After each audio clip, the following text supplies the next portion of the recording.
Welcome back to Barren Desperation, Part 2.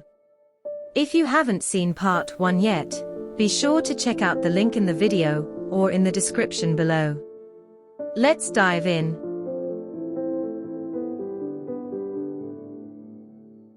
Javier's heart sank as he made the deal with Captain Miguel. He knew that he will not be able to see his family during the entire journey, since he agreed to work on the ship as a deckhand in exchange for passage for him and his family. The man soon realized that he had made a grave mistake. The crew of the ship was a band of cutthroats and sadists, each one more vicious than the last. They delighted in the suffering of others, and they had no qualms about inflicting pain on anyone who crossed their path. Javier was put to work immediately. He was given little food and water, and he was forced to sleep in a cramped, filthy bunk with other desperate passengers. He witnessed unspeakable acts of cruelty and violence, and he soon realized that he had become a prisoner on the ship.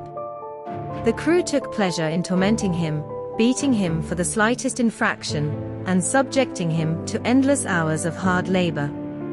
They made him crawl through the cramped, maze-like corridors of the ship, scrubbing the walls and floors with a toothbrush. They forced him to clean the ship's toilets with his bare hands, laughing at his humiliation. But the worst was yet to come.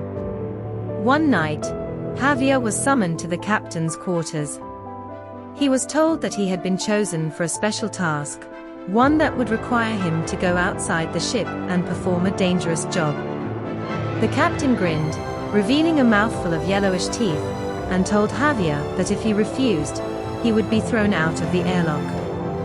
Javier had no choice but to comply. He was given a spacesuit and sent out into the void, where he had to perform a dangerous repair on the ship's engines. He worked in freezing temperatures, his fingers numb with cold, his breath fogging up his helmet. He could feel the ship's thrusters firing up, and he knew that he was in great danger. But he kept working, driven by the fear of what would happen if he failed. He finished the repair just as the ship lurched forward, hurtling through the vastness of space. He stumbled back to the airlock, barely conscious, his suit damaged and leaking oxygen.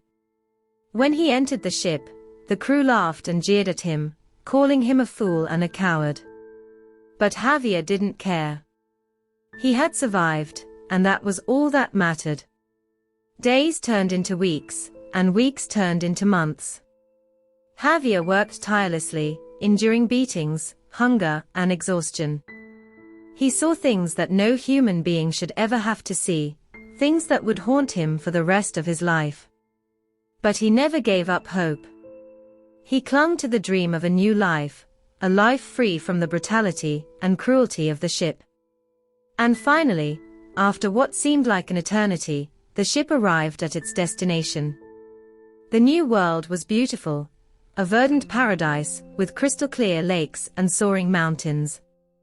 Javier stepped off the ship, blinking in the bright sunlight, and breathed in the fresh, clean air.